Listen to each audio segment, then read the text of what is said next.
El silencio nos apretaba. Habíamos terminado de cenar y ya no teníamos más temas de conversación. O en realidad, se nos habían acabado los temas banales. Mi hermana Cecilia nos había pedido hablar de un asunto importante, así que la invitamos a cenar. Pero el asunto no aparecía. Para romper el hielo, mi marido sirvió más jerez de nuestra casa.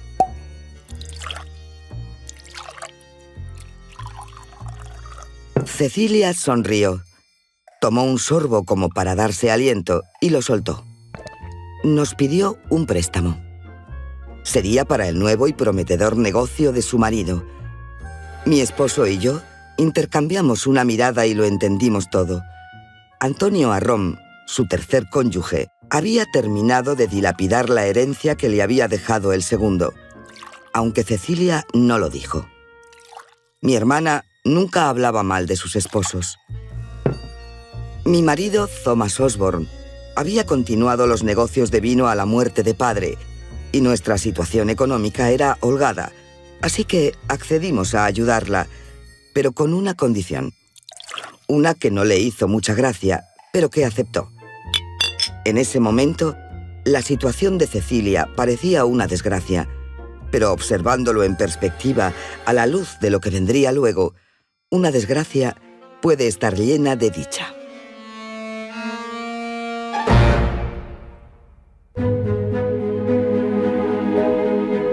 ¿Qué sentirías si no pudieses firmar tu obra?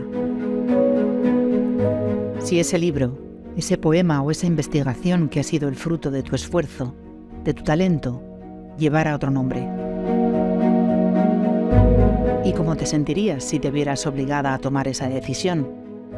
Una que en algún momento de tu vida te hará preguntarte, ¿por qué firmé con nombre de hombre? Esta es la historia de mujeres que no fueron reconocidas en su tiempo, que por distintas razones tuvieron que ocultar su nombre, que fueron obligadas a cambiarlo por uno de varón. ¿Por qué firmé con nombre de hombre? Un podcast de la Asociación Clásicas y Modernas, producido por Rombo Podcast.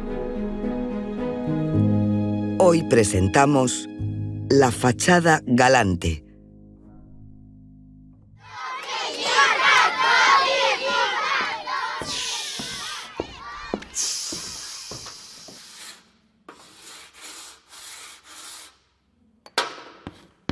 Les vacances de Madame T pour réviser le futur. On va utiliser les informations pour écrire. Para entender a mi hermana, lo mejor es empezar por el principio.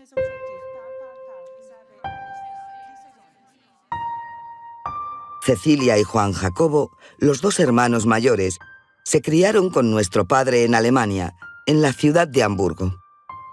Él la envió a estudiar a un internado francés. Mientras, las más pequeñas, mi hermana Ángela y yo, estábamos en Cádiz con nuestra madre, a la que todos llamaban Frasquita. A pesar de ser hermanas, la infancia de Cecilia y la nuestra fue completamente distinta.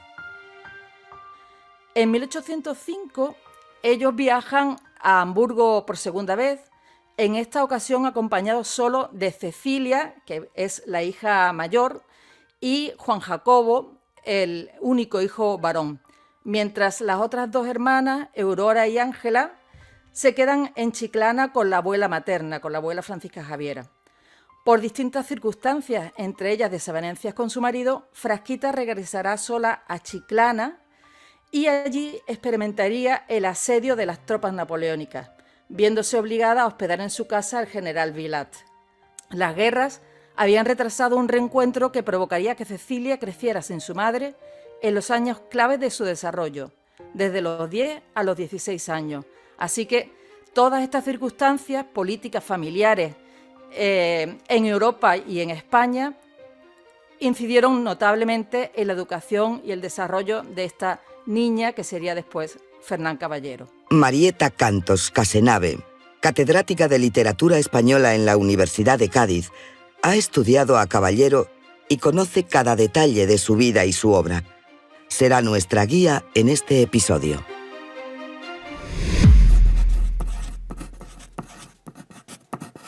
Una vez, un hombre en una carta escribió: ¿Por qué son desgraciadas todas las mujeres sabias? ¿Por qué se las detesta? ¿Por qué se las ridiculiza? Por lo menos. No he encontrado todavía una mujer a quien la más pequeña superioridad intelectual no produzca alguna deficiencia moral. Ese hombre era mi padre, y esa era una carta dirigida a mi madre. Ella había estudiado en Inglaterra y pasado una larga temporada en Francia durante la Revolución. Leía a Shakespeare y a Descartes, y entre sus escritoras favoritas estaban Madame de Staël y Mary Wollstonecraft, de quien había leído La vindicación de los derechos de la mujer poco antes de casarse. Eran tiempos tumultuosos y a mi padre no le gustaban los cambios que se avecinaban. Si no quiere ser otra, ha hecho muy bien en marcharse. Cuando ella cambie, cuando se convierta en humilde, dócil, obediente, complaciente y económica, será recibida por mí con los brazos abiertos. Eso le contaba a mi abuela en otra carta para explicar por qué no quería reunirse con ella. Mientras, nuestra madre escribía textos a favor de la Guerra de la Independencia y organizaba una de las 2 tertulias en las que se debatía sobre la primera Constitución que se estaba redactando en las Cortes de Cádiz. Pero a pesar de no compartir sus ideales matrimoniales, había algo en lo que sí coincidían mis padres. A ambos les gustaba escribir, y mucho. Por eso, notaron las cualidades que Cecilia tenía para la escritura, aunque a mi padre le costó más aceptarlas. Sin embargo, a mi hermana parecía no interesarle seguir cultivando su talento. O al menos, eso fue lo que nos hizo creer a todos.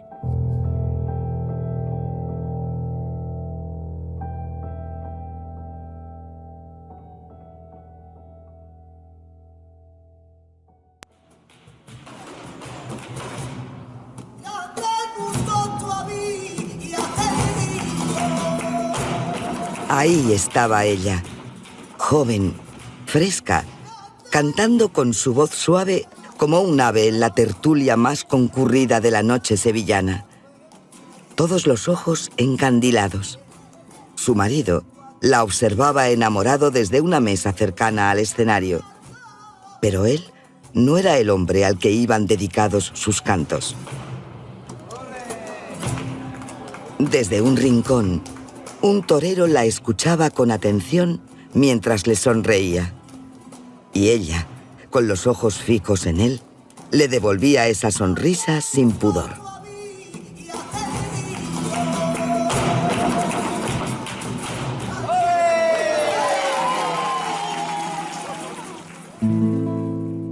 La escena no es exacta, pero algo así ocurría con Marisalda, la protagonista de la novela La Gaviota. Una joven que se dejaba llevar por sus instintos pasionales y cometía adulterio. Este comportamiento queda claramente condenado en la novela. No hace falta decir que la joven no termina bien. La Gaviota se publicó en 1846 y fue todo un éxito. Era obra del escritor Fernán Caballero. ¿Qué tiene que ver este autor de nombre tan galante con mi hermana Cecilia? Bueno, yo creía que nada. Para el siglo XIX, que la vio triunfar en Europa y las Américas, fue un afamado autor de novelas. Por eso es tan necesario contar que Fernán Caballero no fue un hombre, sino una mujer nacida en Morges, en Suiza, a orillas del lago Le Mans, en el invierno de 1796. La cantidad de tópicos que se mantienen en torno a la figura y a la obra de Cecilia Boldefáver, de Fernán Caballero, creo que es inmensa y eso es quizás una de las cosas que más llama la atención, porque es verdad que la suya fue una vida de novela y de hecho una de estas obras, Clemencia, se puede leer como una obra en clave autobiográfica, pero la realidad supera con mucho la ficción.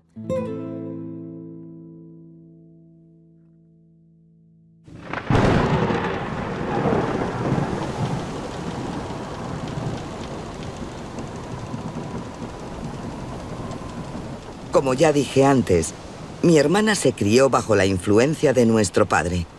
Para ella, una mujer debía dedicarse a la vida doméstica, a ser buena esposa y buena madre. Por eso quizá no se llevaba muy bien con la nuestra, que no se ajustaba exactamente a esos cánones. Así que Cecilia siguió el camino que defendía como el correcto para una mujer, o al menos lo intentó. A los 20 años se casó con el capitán Antonio Planells y se fue acompañándolo a Puerto Rico.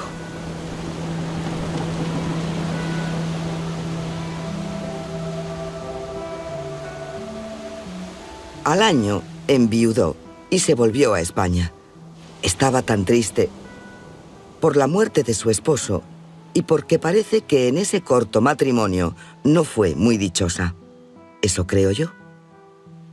Cecilia, como dije, nunca hablaba mal de sus maridos. Por suerte, en 1822, el destino le volvió a sonreír y contrajo segundas nupcias con Francisco Ruiz del Arco, quien se convertiría en el Marqués de Arco Hermoso. Con él sí, fue felicísima en Sevilla.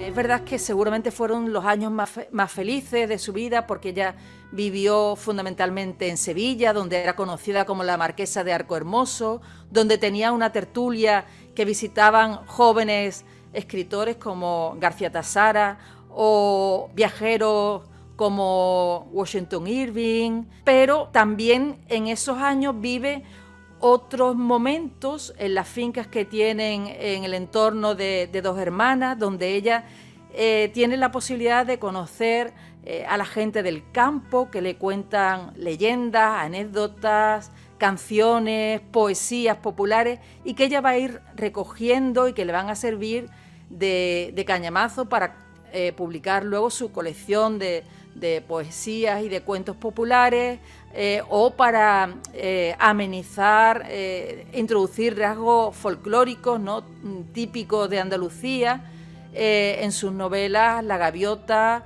o La familia de Albareda.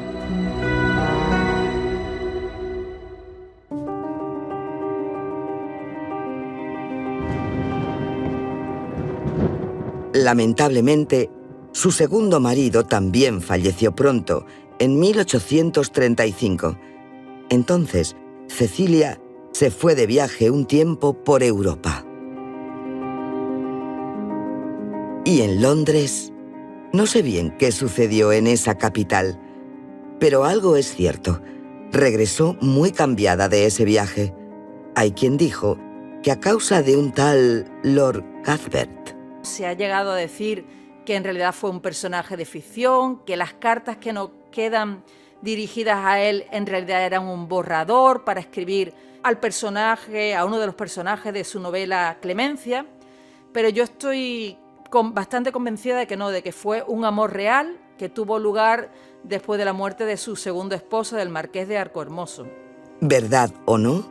Ese romance no prosperó, seguramente porque ese lord no tenía serias intenciones. Al tiempo, Cecilia conoce a su tercer y último marido, Antonio Arrón y Morales de Ayala, un joven abogado de una distinguida familia de Ronda, 18 años menor que ella, quien la llevaría a la ruina, pero también a la dicha, como siempre, según cómo se mire.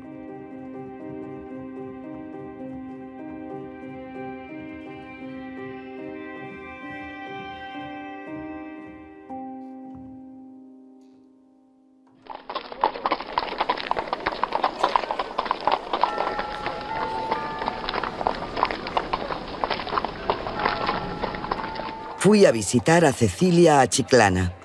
Vivía allí sola desde que Antonio se había marchado a Australia como cónsul en Sydney. Sí, esa fue la condición que pusimos mi marido y yo para darle el préstamo a Cecilia, que su marido aceptara ese cargo. Fue a partir de entonces, tal vez para hacer frente al apuro económico, que ese tal Fernán Caballero empezó a publicar novelas. ahora, cada vez que iba a visitarla, nunca faltaba el curioso que se me acercaba a preguntarme si Cecilia era Fernán. Ella intentó que el incógnito se mantuviera durante algunos años, pero pronto en Francia, en Reino Unido, en Alemania, se descubrió que Fernán Caballero era Cecilia Boll. Y desde entonces la prensa de México, de Argentina, de Filipinas, de otros lugares de América, extendieron esta información que ella trataba de desmentir una y otra vez, pero sin conseguirlo. De hecho, muchas escritoras venían a Sevilla, también algunos escritores, con la idea de conocer a Fernán Caballero, aunque ella era bastante reticente a la hora de conceder entrevistas. Un día entré en su casa y le dije: «Hola, Fernán». Cecilia se sonrió y me dijo: «Sabes que una buena esposa no se ocuparía de cosas semejantes». Creo que en el fondo disfrutaba de esa especie de doble identidad. Fernán Caballero le permitía tener una voz a través de su escritura, con la que tratar temas que consideraba importantes sin comprometer el ideal de mujer que había asumido. No se lo defendió a la monarquía y a la religión, también defendió la causa de los animales, escribió contra la matanza de los perros callejeros, contra las corridas de toros, contra el maltrato de los burros y otros animales. A día de hoy lo que se está valorando más es el redescubrimiento que ella hace de España y de Andalucía como una tierra no tan exótica y tan atrasada como la habían concebido los románticos europeos. Es verdad que ella lo hace desde su perspectiva de mujer católica, pero ya eso significa una gran aportación. Ella busca su lugar dentro de la opinión pública, dentro del campo literario, para exponer cuál es, según ella, el verdadero imaginario, la verdadera realidad de España y de Andalucía. Y además en su pintura hay mucho de experimentación, de búsqueda de la novedad. Es singularmente atractiva por aproximarse a la realidad como si fuera un daguerrotipo, es decir, como si fuera una especie de cámara fotográfica con la que ella trataba de captar una realidad más auténtica, aunque no exenta de cierta idealización, porque el daguerrotipo, esa cámara fotográfica, no tenía en aquella época la técnica que puede tener hoy la fotografía, y en ese sentido ella se permitía pintar de forma más ideal los detalles que el daguerrotipo supuestamente captaba.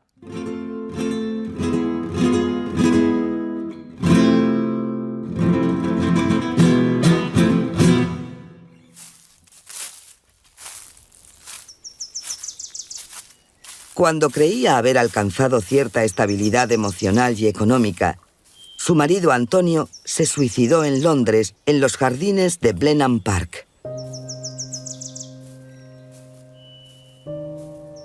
Tomó esa decisión al descubrir el desfalco de un socio que los sumiría en la ruina. Qué terrible suceso para mi pobre hermana. Por eso solía invitarla a la finca. Compartíamos juntas largas caminatas. Creo que en algunas universidades se la sigue leyendo como representación del realismo literario andaluz, pero creo que es necesario reivindicarla como pionera de la novela, también de la labor folclorista y de la valoración del léxico andaluz. Novelas suyas como Clemencia tienen un anexo al final con el significado de algunas palabras andaluzas, o La familia de Albareda lleva un pequeño glosario. Pero además hay que tener en cuenta que Fernán Caballero escribió sin referentes femeninos. Estoy orgullosa de Cecilia, se lo digo siempre. Aunque ella se resta mérito, creo que se sigue esforzando para adaptarse a ese molde de modestia femenina del que tanto oyó hablar a nuestro padre y a la sociedad de nuestra época. Dice sentirse infeliz por no tener ya un marido o un padre a los que acompañar. Un último detalle sería quizá su decisión de ingresar por 2 veces en un convento. La primera fue cuando conoció el suicidio de su tercer marido, de Antonio Arrón. La convencieron para que no lo hicieran porque su hermana y otros amigos le dijeron que si lo hacía, muchos iban a interpretarlo como que se avergonzaba de su marido. Y la segunda vez fue en torno a 1866-67. Lo cierto es que al final no ingresó porque un informe de las propias monjas del convento desaconsejó su ingreso, y para no decirle que no, lo que hicieron era ponerle algunos impedimentos que a ella pues realmente casi la indignaron, ¿no? Y ella dice: ni siquiera me dejaron llevarme el retrato de mi padre. Y ahí pues queda también una muestra de esa estrecha conexión que tantos años después ella mantenía con su padre. Aunque ella le quite importancia, Cecilia ama escribir. Yo lo veo. Veo ese destello en sus ojos, ese brillo especial que irradia su mirada cuando toma una pluma. Creo que la escritura fue siempre ese impulso pasional que ni su razón, por más que lo intentase, pudo controlar.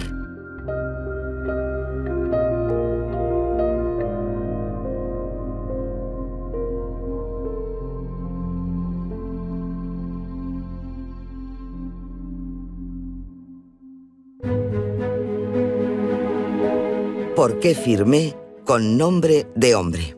Un proyecto de clásicas y modernas, Asociación para la Igualdad de Mujeres y Hombres en la Cultura. Dirección Fátima Anllo. En este episodio, narración Cristina Yáñez Giner. Dirección Franco de Ledone.